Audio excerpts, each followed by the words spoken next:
The Mumbai monsoons have just started, and I'm speaking with you from the edit table. So this is a conversation with Mayur Sontaki of Nomad Gaon. If you're interested in travel, if you're interested in lifestyle, hospitality, community building, you should definitely check out the work that Mayur's been doing, and you'll get an idea through the conversation. I will say, however, that it's not a very fast-paced, insight-heavy conversation.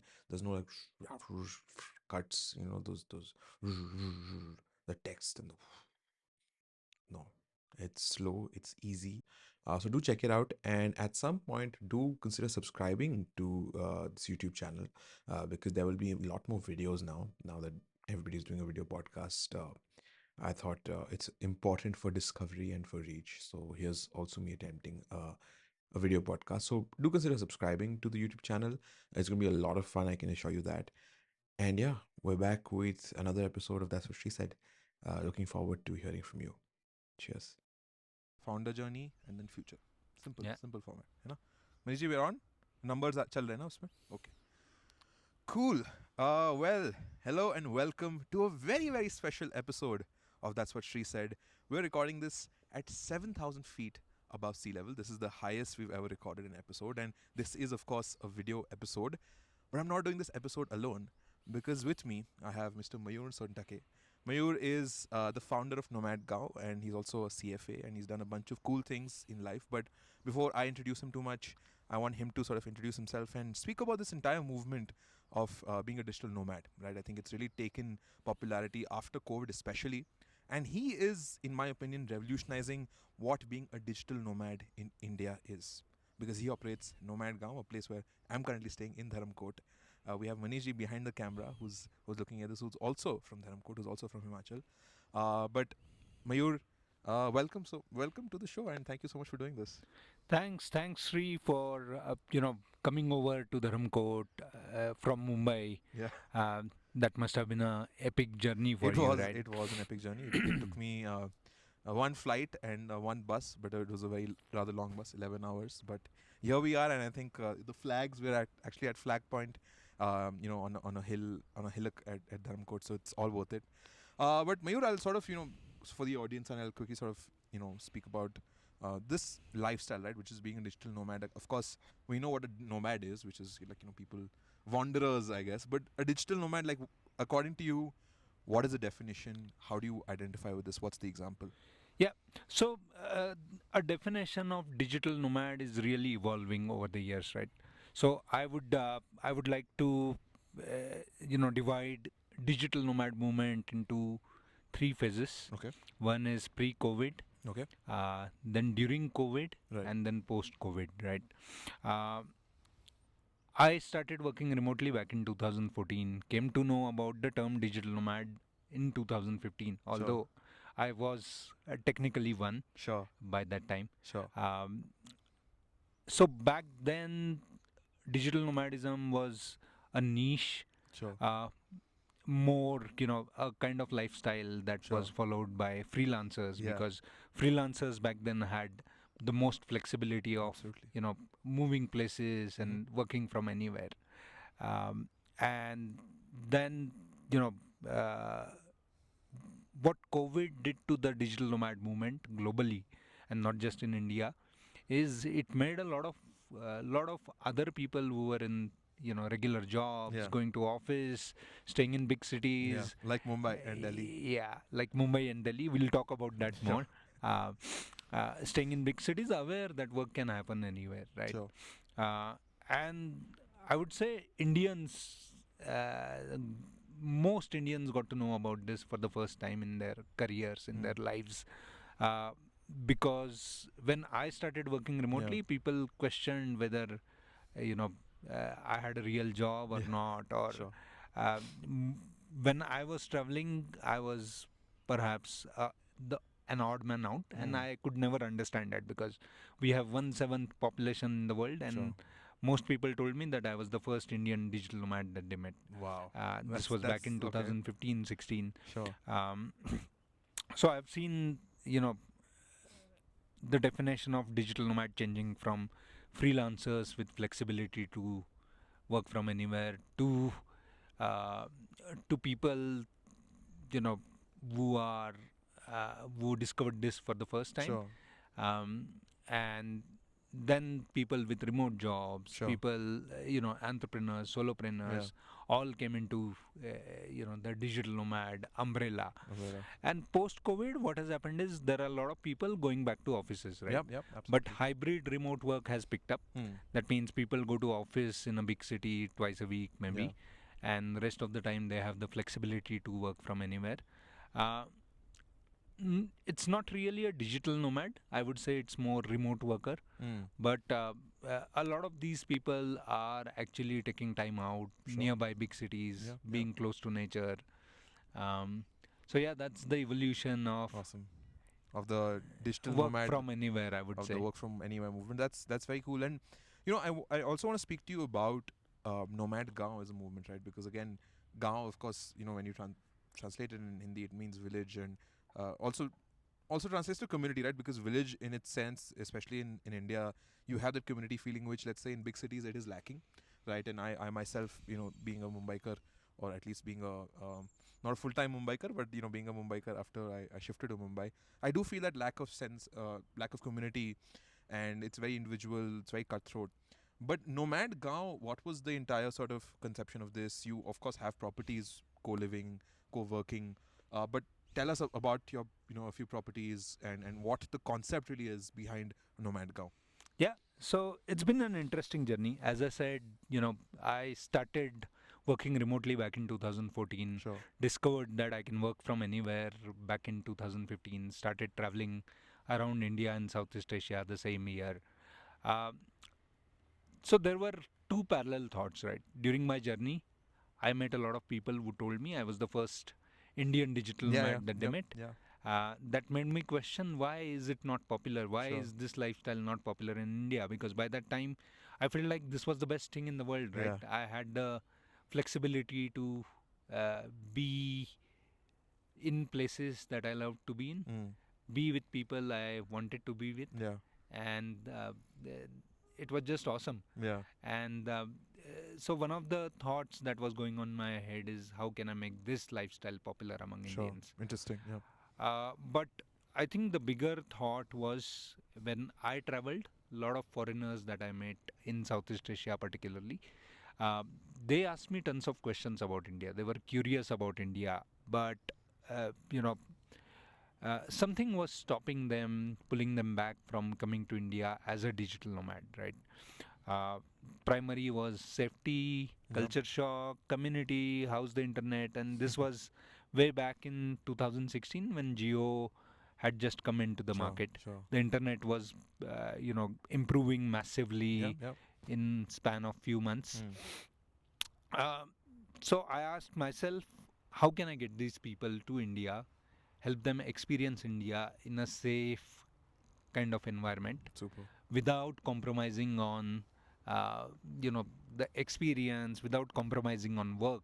yeah, um, so interestingly, this is the very place where we hosted our first retreat for global digital nomads, so Dharamkot, in McLeodganj. McLeodganj, yes, Yeah, so this was back in 2017. okay, We hosted a retreat. We had 12 people from 6 different countries, 5 different continents. They loved India. They loved the overall experience. And I always felt that India has so much to offer, right? Great food, uh, diversity in landscapes, great culture. Uh, and we could actually, showcase all of that to people who came together, stayed for a month together over the weekends. Uh, they explored nearby yeah, places.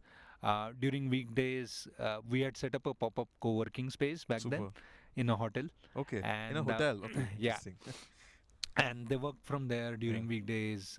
In the morning, we did yoga together. super, Evenings, we, explored some food, went for culture walks, food walks. yeah, Um, and that made me realize that this is what I wanted to do for super, rest of my life, right? But there was a catch because most hotels were not equipped with the design and the yep, infrastructure yep, for productive remote work or community building. Uh, so I said at some point in time we'll have to basically look at starting our own spaces, Super. because we can't do that at random hotels Agreed. every month. It's Agreed. like doing a circus, Yeah. putting it up and packing up after a month.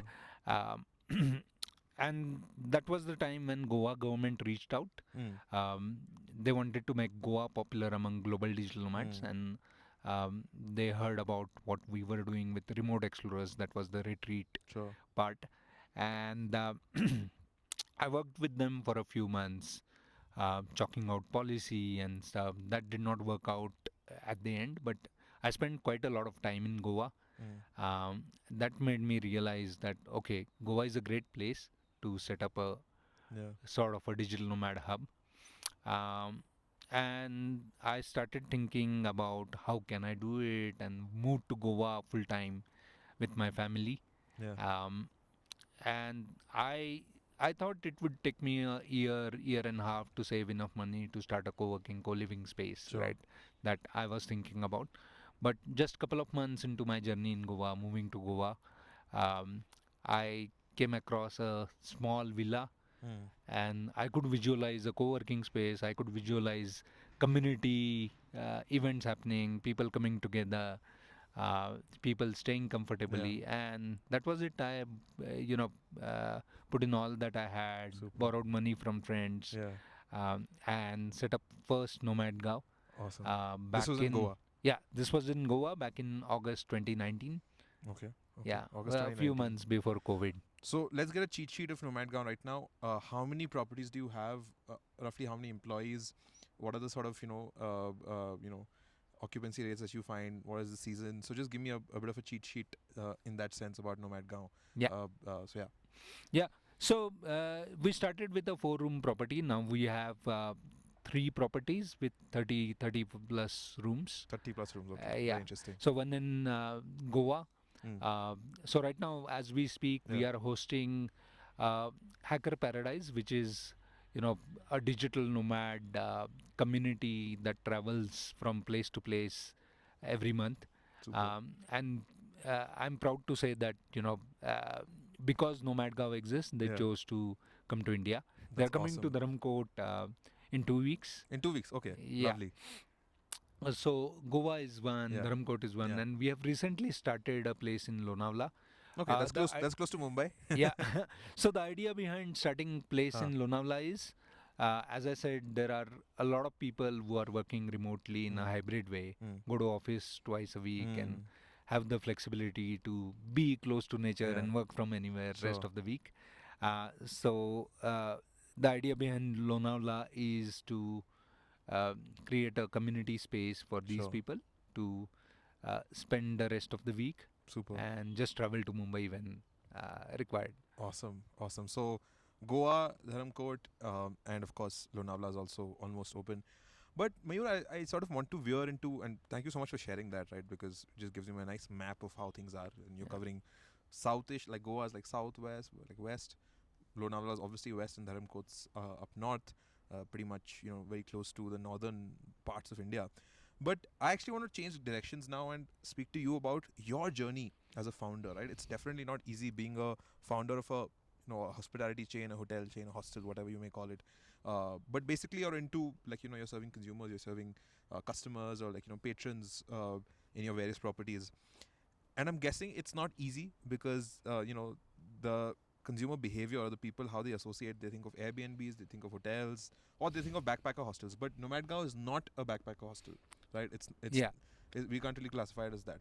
So tell me about some of the challenges that you as a founder and you as an entrepreneur of these hotels or these properties really. Hotels wouldn't be the accurate term, but what are some of the challenges that you face, let's say on a day-to-day basis, or even on a long-term basis that you have to grapple with? Yeah. So, before talking about the challenges, I would like to go back and talk about, because you asked me about occupancy and Sure. all of that as well, right? So, one interesting bit, Shri, on this is most hotels, right? Hmm. They are operating the same way in last 20, 30, 40 Yep. years, right? Agreed. They know that there will be a season, there will Yeah. be off season, they will get customers only on weekends. Yeah. Weekdays, they don't expect a lot Sure. of Sure. occupancy. We are trying to break that, right? Sure. Because most people who come to us, they in fact want to settle down at one place Yeah, over yeah, weekdays because they sure, want to get things done, sure. right? Our average stay is 12 days. Our occupancy is higher than any hotel in our Super. surroundings. That's very commendable. Um, people, in fact, we have had people staying with us for 7 months. Like highest Wow. is 7 months. 7 months. Okay. Yeah. Um, and why we are able to achieve that is simple, very very simple. We offer long stay discounts, which is the you know cost effectiveness or Mm. budget friendliness part. But more than that, we focus a lot on community, right? Yeah. Um, so when I say community, we do a lot of events and activities in the evenings. We try to connect people. Sure. So I can give you a lot of examples of people I'd love to hear some uh, actually. Yeah. collaborating on some Yeah. projects after meeting at Nomadgaon. Super. Or in fact, there have been some couples as well who Yeah. met at Nomadgaon, Wow. fell in Okay. love. Uh, It's like a matchmaking. Yeah. uh, or there are people who found the best friends, Yeah. right? Who still keep in touch Yeah. at Nomadgaon. So the whole idea behind Nomadgaon is to revive the human connections. Hotels are boring. True. Hotels don't connect people with each other, or hostels are too noisy for productive remote work, or the crowd is not very filtered. Um, then Airbnbs are or hotels even are isolating. In Yeah. Airbnbs, you only talk to the host, right? So we are trying to change all of that.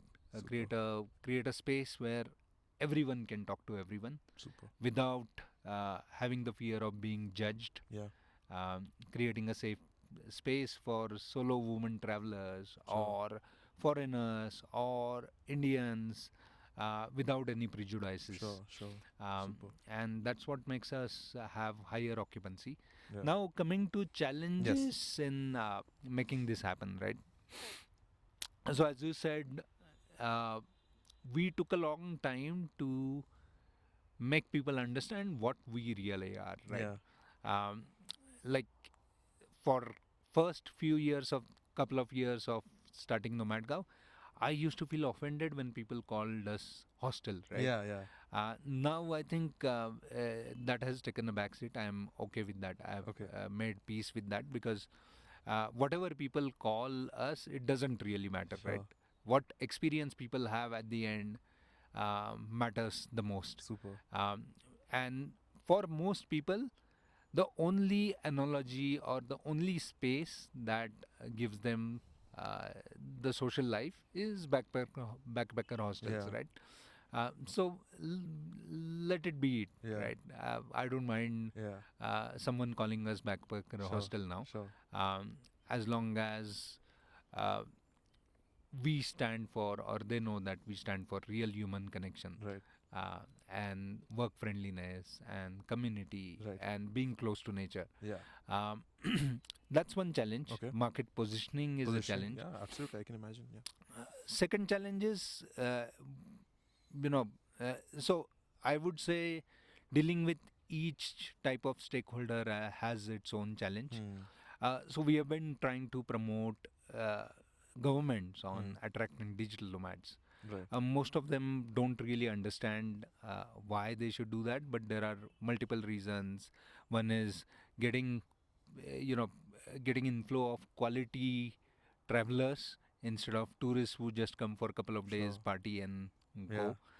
Um, uh, then, you know, bringing people to your place, Yeah. your destination, who add a lot of value to local community, who in terms of economic value as well as social value, because they most digital nomads are tech savvy and they Yeah. come with a lot of skills that they can impart to local population and all of that. Most governments don't understand that. Hmm. So we have been trying to promote this to Yeah. governments when it comes to um, let's say property owners. Yeah. uh, they they don't understand. Most of them try to attract the same crowd, right? Hmm. They try to please everyone, they try to be generic, uh, and in the process what happens is they rely too much on travel agents or Yeah. online Yeah. travel Agreed. agencies, who don't care about Mm. them, right? And then their occupancy suffers and all of that. But we have been trying to pitch Nomadgaon as an alternative to them. Super. Uh, but for that, they need to be a little bold Mm. because it's out of the comfort zone. Absolutely. Then when it comes to consumers, right? So globally, if you Google about digital nomad friendly places in India, we rank on the top, right? Uh, but I mean,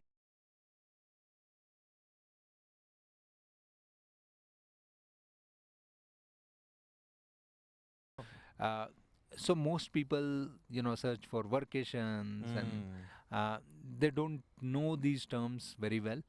Um, and what happens is a lot of Indians uh, are still trying to understand the value of community, right? Correct. Because uh, technically, I used to feel that loneliness or lack of community is a Western problem, Mm. right? But that's something which is changing since COVID. Uh, Agreed. uh, COVID has seen a lot of people in big cities feeling lonely, uh, you know, uh, going through phases of anxieties and stuff. Um, so Indians do have the loneliness problem, the human connection Yeah. problem, but a very few accept that or understand, pinpoint that, right? Mm.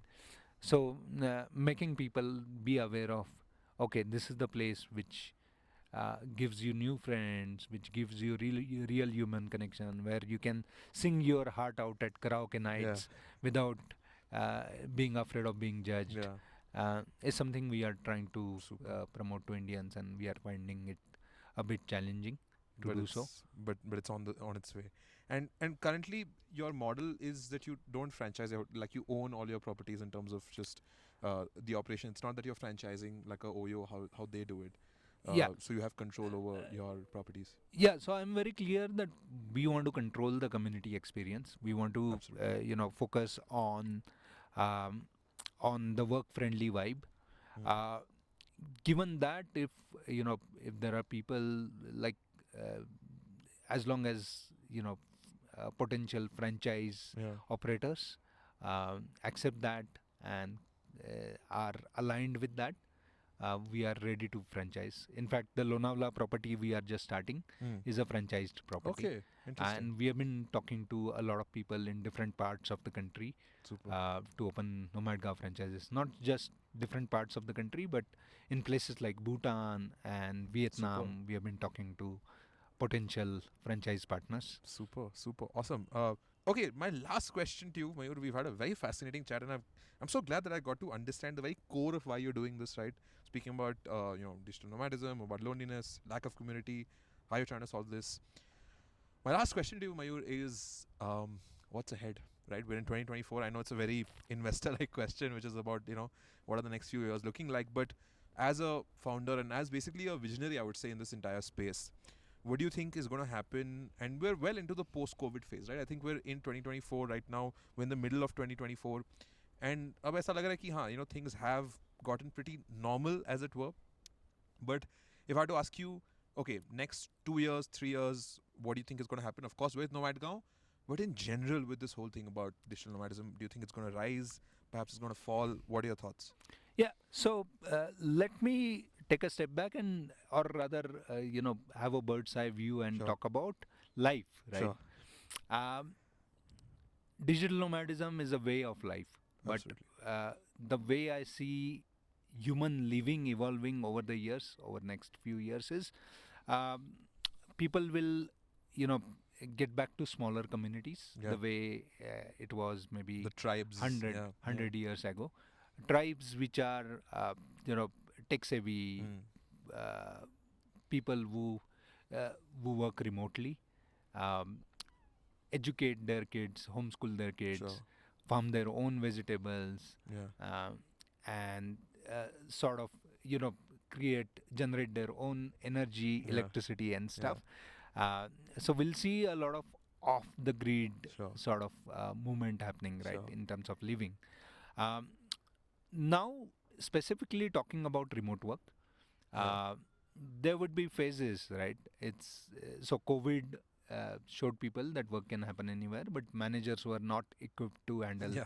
remote teams. Yeah. So we have seen managers, pushing back on remote work, Yeah. employees saying no, it works, Yeah. we are productive, and the whole economy keeps growing, companies keep growing. Yeah. So there is no reason, uh, you know, to not to work remotely, Sure. right? Sure. So we'll see, these crests and troughs Yeah. Yeah. in a remote work movement, but in the longer term trajectory, Yeah. um, there would be a upward trajectory, right, Sure. in terms of number of Sure. people working remotely. So we'll see that happening with AI. A lot of things that people needed to do in office, they will That's all get getting. Yeah. automated. Yeah.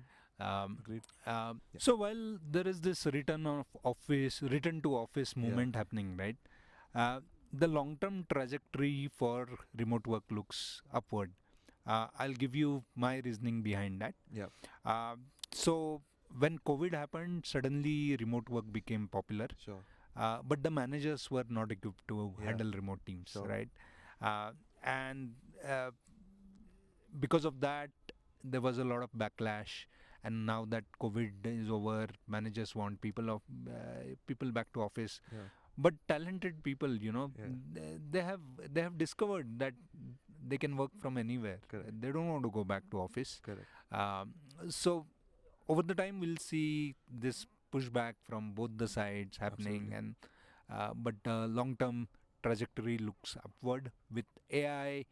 A lot of things that could only happen in offices can now happen from anywhere. True.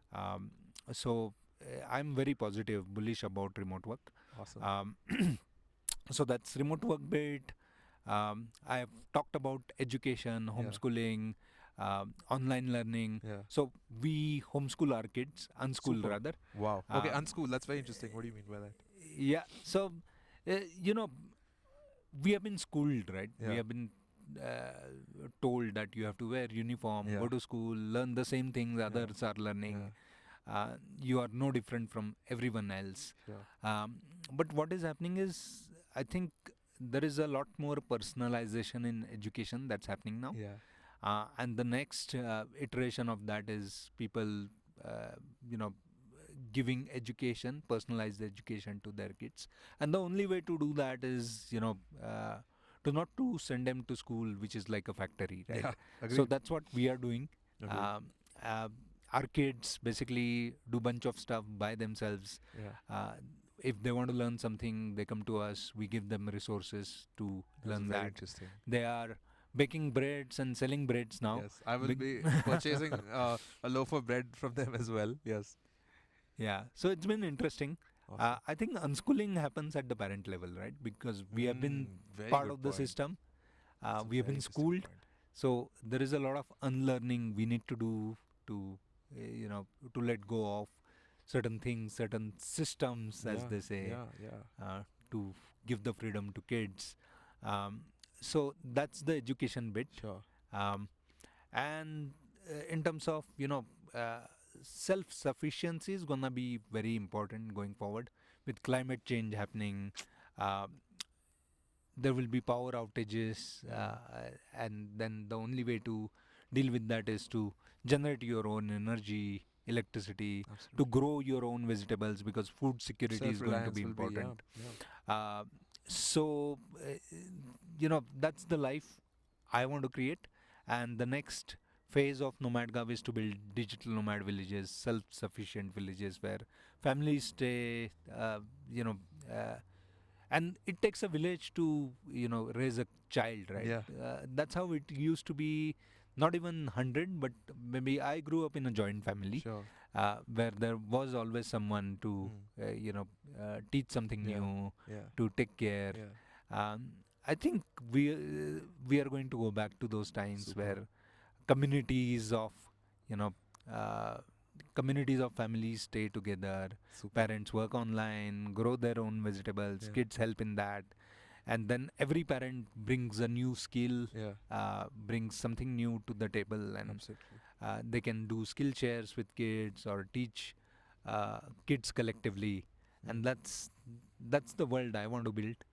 through Nomad Gaon. Awesome. And That's such a lovely and beautiful mission and vision, and what the next few years are looking like. And then what I love about the digital nomad movement, Mayur, is that the fact that you're combining what is very human, which is community, which is living together with people, which is like living with kids and like raising them, and combining technology, the benefits of technology of AI, which allows you to also earn money while you're at this. It's not that you're cut off from the world. Is right, that you're still working, you're still sort of working on documents, on your films, on your code. So all of that is happening. So that's really lovely to see, right? That it's a combination of what's best about both these worlds, about the human and about technology. So I'm really excited about that. Mayur, one small chotu little question I had was about your favorite Nomad Gaon property. You can say a moment or just an anecdote, some nice little bite that you want to end this conversation with. yeah. So it might sound cliche, but I love all the properties Sure, because I choose properties I like sure, in places I like sure, to be in. So we chose Dharamkot because we wanted to be in Dharamshala. sure. The place has a very special connection. Correct. Um, so we said, why not set up Nomad Gav Sure. here? Um, and then, I want to have the balance between being by the beach or being in the mountains. Yeah. दिल ही कहीं है पहाड़ों में, Right. थोड़ा सा कहीं है Narrow. किनारों में. Yeah. So I want to have that balance for myself. Sure. So I like Goa during, I won't say peak season, but you know, uh, like spring Sure. and autumn. I like Dharamkot during summers. Super. Uh, so why not? Why not? Why not? I in Awesome. fact have a tattoo with beach and mountain, Okay. yin yang. Okay. Yeah. Well, I think that's the beauty of this conversation, the yin and the yang, the balance. And you can. I'm so overjoyed right now because यहाँ पर जो अभी हवा आ रहा है, यहाँ पर जो temperature है अभी, the kind of vibe that's there, the atmosphere, the climate, the weather, anything you can say is just so peaceful. There are Tibetan flags all around. And this has by far been one of my most interesting conversations. At such a interesting location. Long-time listeners of That's What She Said will know that we have recorded episodes in Dharamshala before, back in 2017. So 6 years later, great to be back here in Dharamkot, in Dharamshala, in Himachal Pradesh, and recording an outdoor episode. So thank you so much, Mayur, for doing this. Yeah, but I would like to interrupt you. Okay. You said so many good things about Yes. Dharamshala, about Yes. the air here. Yes. Why are you in Mumbai? For that, we'll have to go to the next episode. We will Or go- the podcast. or the next podcast, the next podcast. I hope to answer that myself because it is a very pertinent question about why I'm in Mumbai. Of course, work is a major reason here, but if you are at Nomad Gaon, I think work, life, everything comes easier, and everything becomes more peaceful. Mayur Sundake, thank you so much for doing this, and thank you so much for being a part of Thanks, this Sri. episode of That's What She Said. Yeah. Awesome. Thanks. Thank you. Thanks for having me. Awesome. Woo.